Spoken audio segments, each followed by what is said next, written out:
എൻ്റെ പ്രിയൻ വാനിൽ വാരാറായി, കാഹളത്തിൻ ധ്വനി കേൾക്കാറായി, മേഘധ്വനി മുഴങ്ങും ദൂതരാർത്തു പാടിടും, നാമും ചേർന്നു പാടും ദൂതർ തുല്യരാ.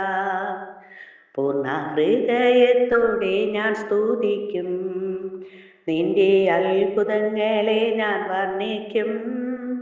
ഞാൻ സന്തോഷിച്ചിടും, എന്നും സ്തുതി പാടിടും, എന്നെ സൗഖ്യമാക്കി വീണ്ടെടുത്തതാ. പീഡിതനോരഭയസ്ഥാനം,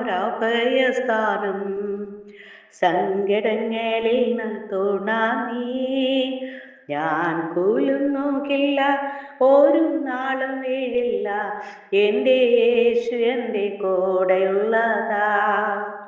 തകർക്കും നീ ദുഷ്ടഭുജത്തെ, ഉടയ്ക്കും നീ നീചപാത്രത്തെ. സിയോൻ പുത്രിയാർക്കുക, എന്നും സ്തുതി പാടുക, നിന്റെ രാജരാജ നേഴും നല്ലറാ. സ്തോത്രം. വിശുദ്ധ വേദഭാഗം 119 സങ്കീർത്തനം 65 മുതലുള്ള ചില തിരുവചനം. യഹോവേ, തിരുവചന പ്രകാരം നീ അടിയന് നന്മ ചെയ്തിരിക്കുന്നു. നിന്റെ കൽപ്പനകളെ ഞാൻ വിശ്വസിച്ചിരിക്കാൻ എനിക്ക് നല്ല ബുദ്ധിയും പരിജ്ഞാനവും ഉപദേശിച്ചു തരണമേ. കഷ്ടതയിൽ ആകുന്നതിന് മുൻപേ ഞാൻ തെറ്റിപ്പോയി, ഇപ്പോഴോ ഞാൻ നിന്റെ വചനത്തെ പ്രമാണിക്കുന്നു. നീ നല്ലവനും നന്മ ചെയ്യുന്നവനും ആകുന്നു. നിന്റെ ചട്ടങ്ങളെ എനിക്ക് ഉപദേശിച്ച് തരണമേ. സ്തോത്രം.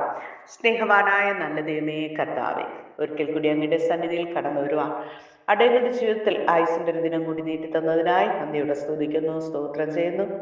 കഴിഞ്ഞ നാളുകളിൽ അടിയങ്ങളുടെ ജീവിതത്തിൽ ചെയ്ത സകല നന്മകൾക്ക് നന്ദി പറയുന്നു. അപ്പാ, ജീവനുള്ള ദൈവത്തെ തിരിച്ചറിയുവാൻ ഞാൻ തന്നെ വഴിയും സത്യവും ജീവനുമാണെന്ന യേശു കർത്താവിനെ തിരിച്ചറിയുവാനും സത്യദൈവത്തെ ആരാധിക്കുവാനും ദൈവം തന്ന മകൾ ഭാഗ്യത്തിനായി നന്ദി പറയുന്നു. കർത്താവേ, ഈ പ്രാർത്ഥനയിൽ പങ്കെടുക്കുന്ന എല്ലാ മക്കളെയും ദൈവം അനുഗ്രഹിക്കണമേ.